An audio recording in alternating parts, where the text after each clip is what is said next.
ನಮಸ್ಕಾರ ಗೆಳೆಯರೇ.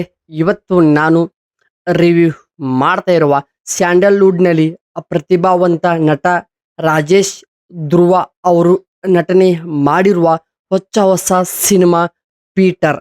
ಈ ಒಂದು ಸಿನಿಮಾ ಈಗ ಕನ್ನಡ ಭಾಷೆಯಲ್ಲಿ ಕನ್ನಡ ಇಂಡಸ್ಟ್ರಿಯಿಂದ ಬಿಡುಗಡೆ ಆಗಿದೆ. ನಿಜವಾಗ್ಲೂ ಈ ಸಿನಿಮಾ ಹೇಗಿದೆ? ನಿಜವಾಗ್ಲೂ ಕತೆ ವರ್ಕ್ ಆಗಿದೆಯಾ? ನಿಮ್ಗೆಲ್ಲರಿಗೂ ಗೊತ್ತಿರುತ್ತೆ, ಇವರು ಹಳೆ ಒಂದಿಷ್ಟು ಧಾರಾವಾಹಿಗಳಲ್ಲಿ ಮಾತ್ರ ಪಾತ್ರ ಮಾಡುತ್ತಿದ್ರು. ಆದ್ರೆ ಇವರು ಸಿನಿಮಾ ಇಂಡಸ್ಟ್ರಿಗೆ ಕಾಲಿಟ್ಟಿದ್ದಾರೆ. ಇವಾಗ ಈ ಸಿನಿಮಾ ಹೇಗಿದೆ, ಕತೆ ಯಾವ ರೀತಿ ಇದೆ ಅಂತ ಕಂಪ್ಲೀಟ್ ಆಗಿ ರಿವ್ಯೂ ನೋಡ್ತಾ ಹೋಗೋಣ. ಸಂಪೂರ್ಣವಾಗಿ ನೋಡಿ. ಈ ಒಂದು ಸಿನಿಮಾ ಕತೆ ಪಕ್ಕ ಒಂದು ಮಾಸ್ ಎಮೋಷನಲ್ ಸಿನಿಮಾವಾಗಿ ರೆಡಿ ಆಗಿದೆ. ಪೀಟರ್ ಒಬ್ಬ ಸಾಮಾನ್ಯ ವ್ಯಕ್ತಿ ಆಗಿರ್ತಾನೆ.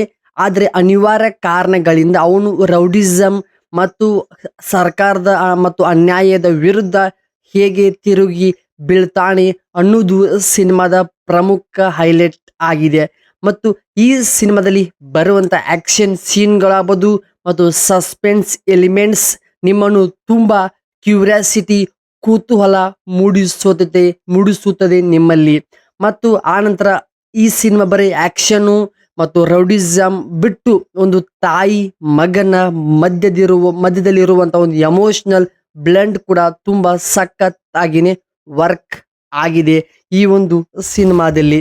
ಹಾಗೆ ಈ ಸಿನಿಮಾ ಅದ ಪಾತ್ರಗಳ ಬಗ್ಗೆ ಬಂದ್ರೆ, ರಾಜೇಶ್ ಧ್ರುವ ಅವರಿಗೆ ಕೊಟ್ಟಂತ ಪಾತ್ರ ಆಗ್ಬೋದು ಮತ್ತು ಅವರ ಪರ್ಫಾರ್ಮೆನ್ಸ್ ತುಂಬಾ ಚೆನ್ನಾಗಿನೇ ವರ್ಕ್ ಆಗಿದೆ. ಮತ್ತು ಅವರು ಬಾಡಿ ಲ್ಯಾಂಗ್ವೇಜ್ ಆಗ್ಬೋದು, ಪವರ್ಫುಲ್ ಡೈಲಾಗ್ಗಳು ಸಿನಿಮಾಗೆ ತಕ್ಕಂತಾನೆ ಬ್ಲೆಂಡ್ ಆಗ್ತಾ ಹೋಗಿದೆ. ಹಾಗೆ ಈ ಸಿನಿಮಾದ ಮ್ಯೂಸಿಕಲ್ ಕಡೆ ಬಂದ್ರೆ, ಪ್ರತಿ ಸೀನ್ಗೂ ಅದರದೇ ಆದಂತ ಒಂದು ಹೊಸ ಫೀಲ್ ಕೊಡುವಂತ ಮ್ಯೂಸಿಕ್ ಕಂಪೋಸಿಂಗ್ ಕೂಡ ಆಗಿವೆ. ನಿಮ್ಗೆ ಎಲ್ಲಿ ಕೂಡ ಬೋರ್ ಆಗದಂತಾನೆ ಸಿನಿಮಾ ಕತೆ ಹೇಳುವ ರೀತಿ ತುಂಬಾ ಚೆನ್ನಾಗಿನೇ ವರ್ಕ್ ಆಗಿದೆ ನಿಜವಾಗ್ಲೂ ಈ ಸಿನಿಮಾದಲ್ಲಿ. ಮತ್ತು ಪ್ರತಿಯೊಂದು ಸೀನ್, ಪ್ರತಿಯೊಂದೊಂದು ಫ್ರೇಮ್ ಕೂಡ ತುಂಬಾ ಹೈ ಕ್ವಾಲಿಟಿನಲ್ಲಿ ರೆಡಿ ಮಾಡಿದ್ದಾರೆ. ಕೊನೆಯದಾಗಿ ಹೇಳ್ಬೇಕಂದ್ರೆ, ನೀವು ಒಂದು ಒಳ್ಳೆ ಸಸ್ಪೆನ್ಸು ಒಂದು ಕನ್ನಡ ಸಿನಿಮಾ ಎಕ್ಸ್ಪರ್ಟ್ ಅಥವಾ ಅನ್ಕೊಂಡಿದ್ರೆ ಈ ಒಂದು ಸಿನಿಮಾ ಪೀಟರ್ ಬೆಸ್ಟ್ ಚಾಯ್ಸ್ ಆಗಿದೆ. ಎಂಟರ್ಟೈನ್ಮೆಂಟ್ ಇದೆ, ಎಮೋಷನಲ್ ಇದೆ, ಆಕ್ಷನ್ ಇದೆ ಮತ್ತು ಗುಡ್ ನೇಚರ್ ಫೀಲ್ ಕೊಡುವಂತ ಒಂದು ಸಿನಿಮಾ ಕೂಡ ಆಗಿದೆ.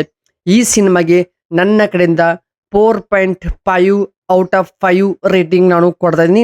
ಸಖತ್ತಾಗಿದೆ ಸಿನಿಮಾ. ಕನ್ನಡ ಸಿನಿಮಾ ಹೊಸಬರಿಗೆ ಅವಕಾಶ ಬಂದಿದೆ. ಸೊ ಈ ಸಿನಿಮಾಗೆ ಸಪೋರ್ಟ್ ಮಾಡಿ, ಆದಷ್ಟು ಎಲ್ಲ ಕಡೆ ಶೇರ್ ಮಾಡಿ. ಹಾಗೆ ಇನ್ನೂ ನೀವು ಈ ಸಿನಿಮಾ ನೋಡಿಲ್ಲ ಅಂದರೆ ಥಿಯೇಟರ್ಗಳಲ್ಲಿ ಹೋಗಿ ವಿಸಿಟ್ ಮಾಡಿಕೊಂಡು ನೀವು ಕಂಪ್ಲೀಟ್ ಈ ಸಿನಿಮಾ ಥಿಯೇಟರ್ ಫೀಲ್ ಮಾಡಬಹುದು. ಸೊ ಇಷ್ಟು ಆಗಿತ್ತು ಈ ಸಿನಿಮಾದೊಂದು ಸಿಂಪಲ್ ರಿವ್ಯೂ ವಿಡಿಯೋ. ಸೊ ಇಷ್ಟವಾಗಿದ್ರೆ ಸಬ್ಸ್ಕ್ರೈಬ್ ಮಾಡಿಕೊಳ್ಳಿ. ಮತ್ತೆ ಸಿಗ್ತೀನಿ ಬೇರೆ ಡಿಫ್ರೆಂಟ್ ಕಂಟೆಂಟ್ ದೊಂದಿಗೆಲು ಕಾಯ್ತಾರಿ. ನಮಸ್ಕಾರ ಗೆಳೆಯರೇ.